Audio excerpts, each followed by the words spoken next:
Many years ago, I heard a conference speaker say Agile teams don't plan. He was wrong, though. He hadn't noticed Agile teams planning because Agile teams don't have a big upfront planning phase. Instead, Agile teams plan frequently but always in small doses. Hi, I'm Mike Cohn, and I'm the author of 3 best-selling books on Agile and Scrum. I help teams succeed with Agile. On an Agile project, planning occurs at multiple levels. At the smallest level is the daily planning occurring in a team's Scrum or stand-up meetings. Every day during these short meetings, team members discuss problems, progress, and plans toward achieving whatever goal they've selected for the sprint or iteration. Sometimes a lack of progress may force a team to shrink or change its goal. Other times, team members may conclude that they can strive for a larger goal. While a team's daily plans are made almost exclusively for its team members, they can be communicated to those outside the team. Usually this is done through a team's Kanban or task board or by allowing outsiders to observe the daily meeting. Daily planning occurs within the context of a sprint or iteration plan. This plan is made at the start of each new iteration during a dedicated sprint planning meeting. Based on the work accomplished in the just finished iteration, the product owner suggests a new goal for the team to target in this new iteration. Team members assess the proposed goal and collaborate with the product owner to define a new sprint goal that is acceptable to all. Now that the sprint goal is set, team members create a plan for how they will achieve it. Usually this involves selecting a set of product backlog items, often in the form of user or job stories, but stories are not required. What is required? A goal and a plan for how to achieve it. To know which and how many backlog items they can complete within an iteration, most teams identify the steps or tasks required to deliver those items. And in many cases, teams will take a further step of very roughly estimating how long each task will take. These steps of identifying tasks and rough estimates are not done so that management can use them as a club with which to hit the team. Rather, the tasks and estimates are used by team members to assess the amount of work they are bringing into a sprint. It's worth repeating that tasks and estimates are not required as part of sprint planning. All that's required is that the team have some degree of plan for how to achieve the sprint goal they've selected. Most teams will communicate about their sprint plans by sharing at least the sprint goal and often the product backlog items selected to achieve that goal. Tasks and estimates, if created, are normally reserved for team members. In some cases, though, those outside the team can log into a team's backlog management tool and see the tasks and effort remaining, although they are not commonly encouraged to do so. Moving out a level in our planning onion, many teams do milestone planning. They identify a target date and scope a bit further out than a single iteration. Many teams and organizations find 2 to 6 months an appropriate balance between the foreseeable future and long-term plans. Not every Agile team plans at this level, and not all organizations require this type of look ahead.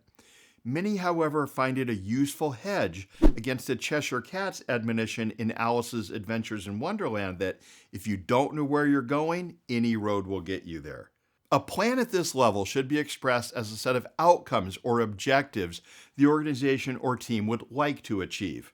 For example, let's say a team working on a SaaS product has an objective of increasing the percentage of site visitors who sign up for a free trial from 20 to 30%. There are likely many ways the team can achieve this. Clearly expressing what the desired outcome is, but leaving to the team how it will be achieved is better than listing specific product backlog items the team must do in the hope of achieving the increase. A mid-range goal, I prefer quarterly, establishes a vision for the team to work toward. This avoids the short-term sub-optimization that can occur when a team bounces every couple of weeks from one sprint goal to the next. Milestone goals are definitely communicated outside the team. It's common that other parts of an organization will have work to do to fully capture the value delivered by the new capabilities. So they will need to have advance notice of what is being targeted by when. Moving out a layer, we see road mapping.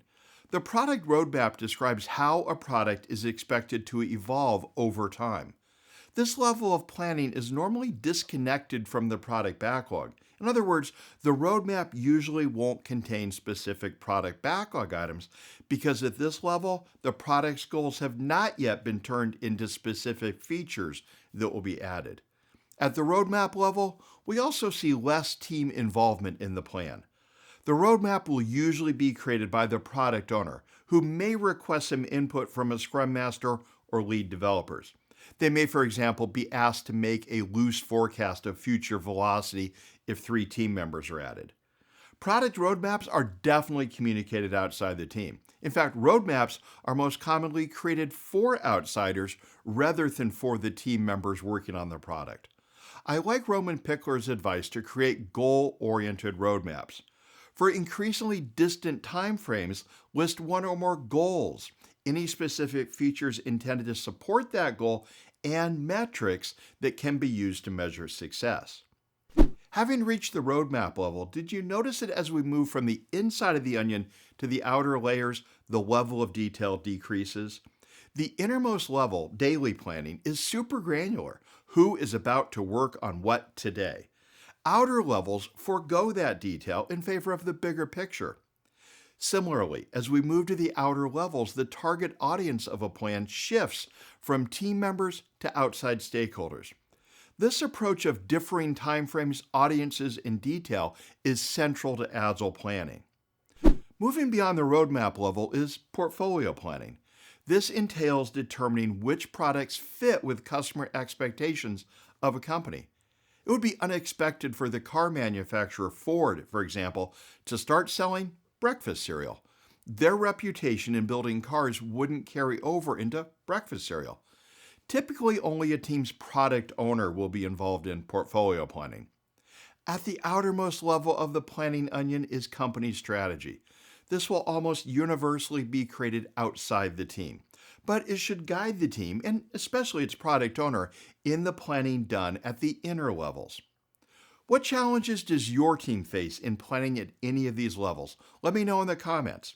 I read every comment and I may make a new video about some of the challenges you mentioned. If this video has been useful, click the like button. And if you're new to the channel, click subscribe so you don't miss out on future tips to help you succeed with Agile. Thank you for watching, and I'll see you next time.